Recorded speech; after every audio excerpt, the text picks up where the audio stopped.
This is Bob Oliphant from the Westford Historical Society and Museum, bringing you episode 42 of season 3 of the Westford Wardsman podcast. The Westford Wardsman newspaper was part of Turner's Public Spirit, a weekly newspaper in Ayer a century ago. In this episode, we'll be reading the Wardsman for the week ending Saturday, October 15th, 1910, and I'll elaborate on what was happening in Westford that week. This week starts with the Westford Center section, spelled C-E-N-T-R-E. Mrs. Jenny Emerson of Ward Hill, Haverhill, and Lowell Layton of Oshkosh, Wisconsin, have been recent guests of Mrs. Mary E. Fletcher. Mr. Layton is a native of Westford, having been born in the house that formerly stood where our town library now does. He keenly enjoyed looking over our village, noting on and commending its improvements and changes. But like many others loyal to the old Westford Academy, he much regretted its present state from its former dignity. The old Westford Academy he's referring to is the original Academy building, which had been moved across Boston Road in 1907 to its present site, where it is now the Westford Museum. In 1910, it was in a state of disrepair, but would be remodeled into apartments in 1911 by Henry O. Keyes. It was later used as the Westford Center Fire Station and is now the Westford Museum. Columbus Day was observed by the schools being closed and the children having the holiday. Flags were in evidence through the village. Little Gussie Anderson of Brookside, one of the primary pupils at the Frost School, while playing at recess Tuesday, fell and received a badly cut lip and mouth. The little lad was taken to Dr. Wells, and a number of stitches were necessary to close the wound. Reverend and Mrs. David Wallace and Miss Sarah Loker have been attending what they could this week of the sessions of the American Board Centenary and the National Conference of Congregational Churches, which double event is being convened in Boston this week and next. On this account, the regular church prayer meeting was omitted this week. Mr. and Mrs. William L. Woods have transferred their household goods this week to their recently purchased home and are busily getting settled. Everyone is glad to see them established in a home of their own and wish them all happiness and prosperity. Mr. and Mrs. David Desmond, Miss Alice and William McDonald attended Brockton Fair on Wednesday, going by auto with A.H. McDonald as chauffeur. Mrs. John P. Wright underwent a serious surgical operation at her home in Lowell on Wednesday of this week, performed by Dr. Mason of Boston, assisted by Dr. and Mrs. Wells of this town. What would seem more than the average share of sickness has been portion of this household during the past few years, and the sincere sympathy of their many Westford friends go out to them at this time. Can you imagine a doctor today coming to your home to perform a, quote, serious surgical operation, end quote? I don't think so. Word comes from our veteran townsman, Hiram Dane, who is in California, that he is well and enjoying his experiences there, although somewhat troubled with rheumatism. Mr. Dane expects to come back to his Westford home next spring. He is at Glendora near Los Angeles. He was one of Westford's Civil War veterans. Since the electric cars resumed traffic on our branch line in the spring, motorman Sherlock and conductor Cutter have scarcely missed a trip with their cars. Once or twice they have been held up for minor repairs, but there has never been any unnecessary delay. The patrons of the road very much appreciate having so prompt, efficient, and courteous a set of men for the cars. These are the trolley cars that used to run up the hill to Westford Center, to the Common. Funeral is the next section. The funeral of Mary Elizabeth Colburn took place from her late home on Friday afternoon, October 7th at 1:30, and was well attended by neighbors, friends, and relatives. Reverend David Wallace of the Congregational Church, of which the deceased was a member, was the officiating clergyman. A trio from the church consisting of Miss Lillian Atwood, Miss May Atwood, and E.G. Boynton sang two selections, No Sorrow There and Looking This Way. The bearers were her two sons, Charles D. and J. Henry Colburn, and James Hildreth and Charles Hildreth. The floral offerings were very beautiful. Interment was beside kindred dust in West Lawn Cemetery. Next is the Grange section. At the last meeting of the Grange, the attendance was good and much routine business was transacted. The names of 4 applications for membership to be initiated for the fall class were balloted for as follows: Mrs. Arthur E. Day, Miss Addie Day, Benjamin Prescott by initiation, and Arthur E. Day by demit. Demit means he resigned his membership from another Grange somewhere else and transferred it to the Westford Grange. It was voted to extend invitations to Acton and Groton Granges for Neighbors' Night, November 17th. The lecturer's hour was a social time. Dancing to the accompaniment of the Grange Orchestra was enjoyed, and tables of whist were arranged for those who enjoy the game. It was voted to have the Secretary Pro Tem tend to the absent Master and Secretary, Mr. and Mrs. Frank C. Wright, an expression of sympathy from the members in their illness. Wednesday evening, a special meeting was held for conferring first and second degrees on the 4 candidates. The third and fourth degrees will be conferred at the next meeting, October 20th, the third degree work being done by the ladies' staff, which have been rehearsing for this event. Next is the About Town section. At the 6th Councilor District Convention, Republican, the Honorable Herbert E. Fletcher of Westford was nominated to serve another term in the state's Executive Council. Mr. Fletcher, who has also served in the House and Senate, is a conservative, a prominent businessman, and a valuable man for the party and the state.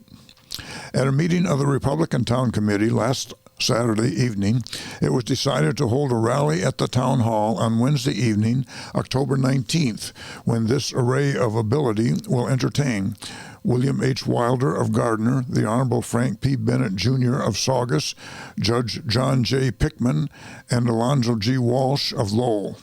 Everyone close by and afar off, in town, out of town, and elsewhere, are invited listeners.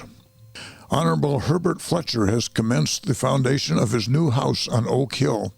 The underground tenement to be occupied by fruit and vegetables will be cement to the level of the green grass, then skyward of stone. The house would be located on a prominent elevation facing the Groton Road and east of the crossing of the steam railroad. Tarbell of Lowell is landscape manager, and Stickney of Lowell is house fitter. And that house still stands on that spot. Ice thinner than skating, but thick enough to drown, was what the weather gave to the public on Thursday morning along the lily of the valley of the Stony Brook. A forest fire started with the high wind on Wednesday afternoon on Dug Hill, westerly of Burgess Pond. Fortunately, the northeast wind controlled towards the railroad track in Hillside Park. Otherwise, the heavy forest to the east would have been warmed more than is necessary. Chief Forest Fire Warden John A. Healy was soon enough on the scene to discover that the fire was apparently one of plan. 3 separate fires had been started along an old road.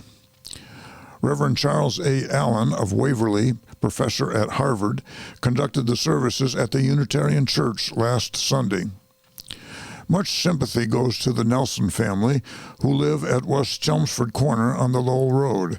A few weeks ago, Margaret, a sweet, lovable child, died with typhoid fever, and Wednesday, the son August, just entering into manhood, died with the same disease. Everything possible was done for the recovery. Trained nurses were in attendance and doctors in consultation, but the dreaded fever could not be allayed. To this doubly saddened home goes the true sympathy of friends. Mr. and Mrs. William J. Parfit moved to Hopkinton, New Hampshire this week, where he is to have charge of a large farm.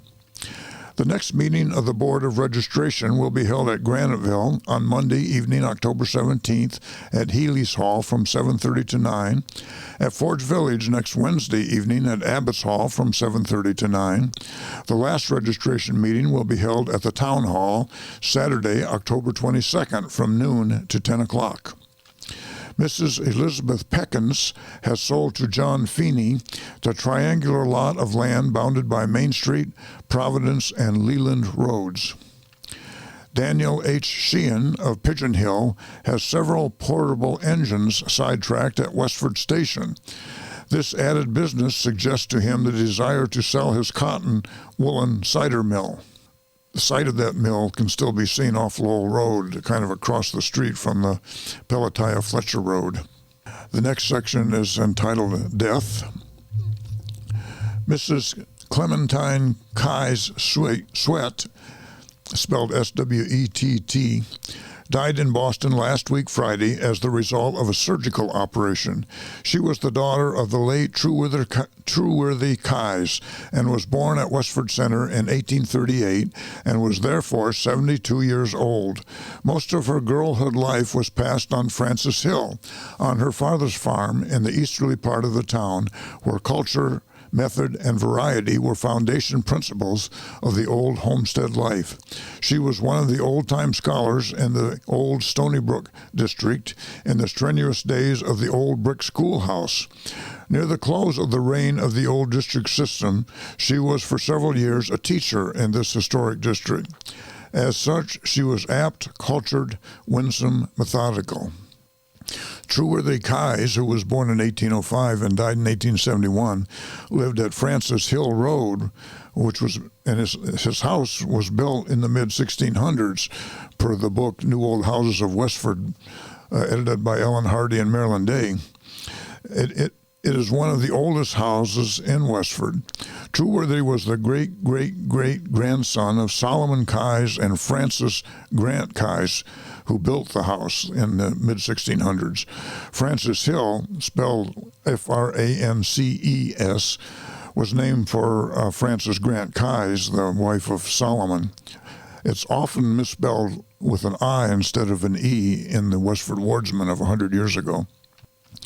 The funeral took place from her home in Winchester on Monday forenoon, Reverend D.B. Scott of Lancaster officiating. Burial was in Riverside Cemetery, North Chelmsford. She left besides her husband, Charles E. Sweat, 2 sons, Ralph and Arthur, and 1 daughter, Edith. The next section is the Forge Village section. The Ladies' Sewing Circle will hold their first supper of the season at Recreation Hall Saturday evening from 6 to 8 o'clock. Delicious brown bread, baked beans, cakes and pies of every description, and coffee will be served. The affair is for the benefit of St. Andrew's Mission. The horse sheds in the rear of the mission house, which were built some time ago, have received a coat of paint, which adds considerable to the appearance. The expense was met by the Ladies' Sewing Circle. Hugh Ferguson had charge of the painting. The members of the Loyal Self-Help Lodge, IOOFMU, that's Oddfellows, observed the 100th anniversary of the order with a social dance in Abbott Hall last Saturday evening. A large number were present from Littleton, Ayer, Graniteville, Westford, and North Chelmsford. Dancing was enjoyed from 7:30 to 11:30. At intermission, refreshments of ice cream and cake was served. Music was furnished by Thayer's Orchestra of Pepperell. All the members of the order wore souvenir badges. At a meeting of the John Edwards Host Company held on Wednesday, it was voted to hold a social dance in Abbott Hall Saturday evening, October 22nd. Music will be furnished by Thayer's Orchestra of Pepperell.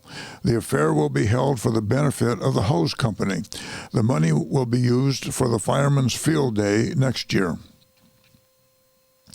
The Young Men's RTS, that stands for Religious Tract Society, opened up their new club rooms last week, Friday evening. A minstrel show was held and a clever performance was given and greatly enjoyed by the large number who were invited to attend. Charles Flanagan acted as interlocutor. Philip Lord and Edward Spinner were the end men. These are traditional roles for minstrel shows. Many original and local jokes kept the audience in roars. Solos were sung by John Spinner Jr., Dola Dumont, William Goodall. An excellent program is being arranged for the coming winter when they will entertain their friends once a week. Cameron School closed on Wednesday and was observed as Columbus Day. The mills ran as usual on that day. The infant daughter of Mr. and Mrs. James Bedoit, who has been seriously ill with cholera infantum, has had a change for the better. Hopes are now entertained for her recovery. This was Mary Laura Juliet Benoit, born September 2nd, 1910. Mr. and Mrs. W.C. Precious, James H. Brown, and Edward T. Hanley were among those who attended the Mechanics Fair at Boston this week. William Weaver had a narrow escape from serious injury on Saturday evening.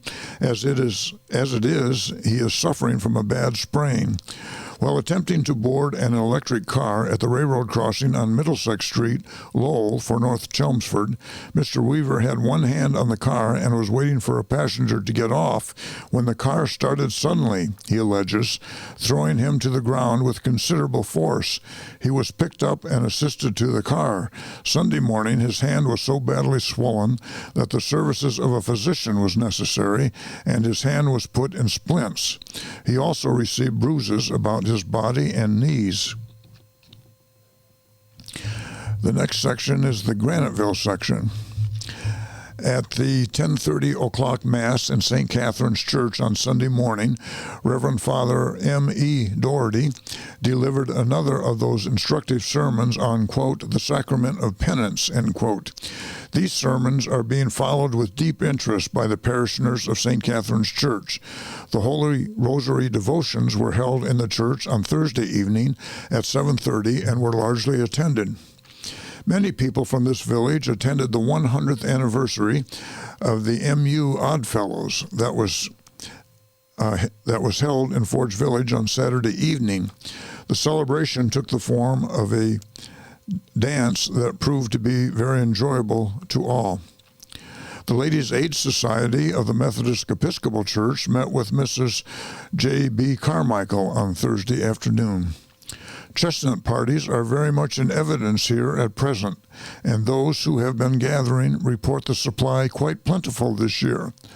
The chestnut woods beyond Scribner Hill, which is actually in Tingsboro, north of Westford, appear to attract the largest number of people. Unfortunately, almost all of the chestnut trees are gone due to a blight. Although there is a chestnut, what I believe is a chestnut sapling growing out of an old stump along Flag Road that I see now and then. The members of the soccer football club are now in fine fettle and hope to be in readiness for their game in Forge Village next Saturday. The local fire department were called out for a woodland fire back of the baseball grounds on Wednesday afternoon, and owing to the brisk wind, several acres were burned over before the fire was gotten under control. This is the third fire that has taken place in the vicinity of those woods during the past 4 weeks.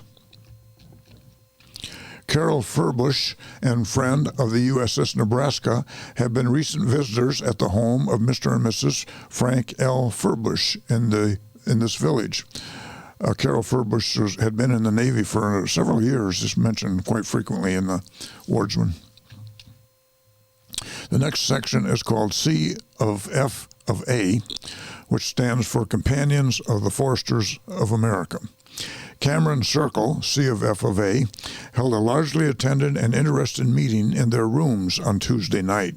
The meeting was made notable by the presence of two Grand Circle officers, Mrs. Evelyn Sawyer of Boston, Grand Supreme Supervisor of Laws and Acting State Deputy, and also Mrs. Julia McCarthy of Lynn, Grand Chief Companion. Before the meeting, both officers were entertained at the home of Mr. and Mrs. Joseph Wall.